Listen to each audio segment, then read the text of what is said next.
All right, folks, on this video, I'm just going to show you how to oil a clock. A lot of people buy movements from us, and they come from the factory oiled. But a couple years ago, Hermley had a tremendous amount of problems with theirs. They had some bad oil they used. They also sent a lot out without any oil.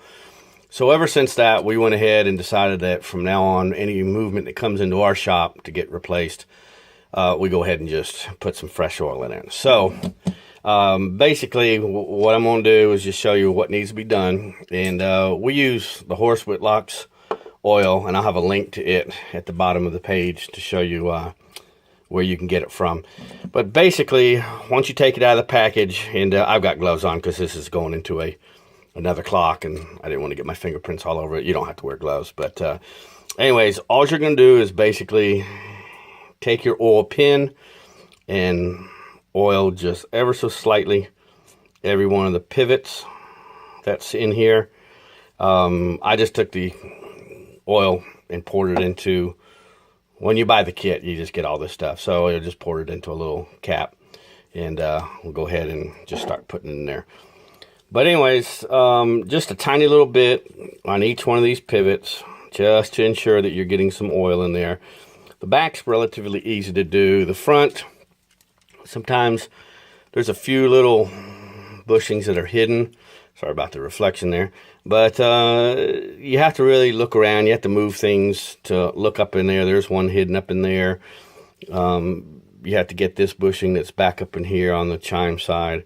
Another one back over here.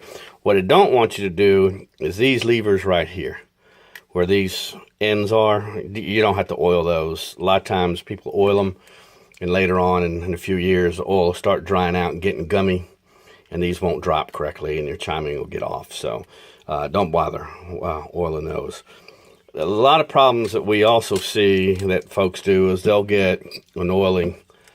I mean, this is some pretty good oil. You can get it online. It's just the delivery system for the oil is not the best. I'm not going to put any on there, because if you put a little bit on there, you wind up always putting too much. And then when you put the movement back into the clock itself, that oil will start running down the side, and it'll actually act like a siphon, and it will pull all the existing oil out, and in a couple months you're running this movement dry. So that's all you have to do to oil it. Like I said, I'll have a link to the oil kits that we sell. Also, if you need a new movement, I'll put a link to it to all the different movements we sell. Pretty much anyone that's available still today we can get. So let me know if you have any questions. I've got my email address down there as well, and we'll be more than glad to answer them.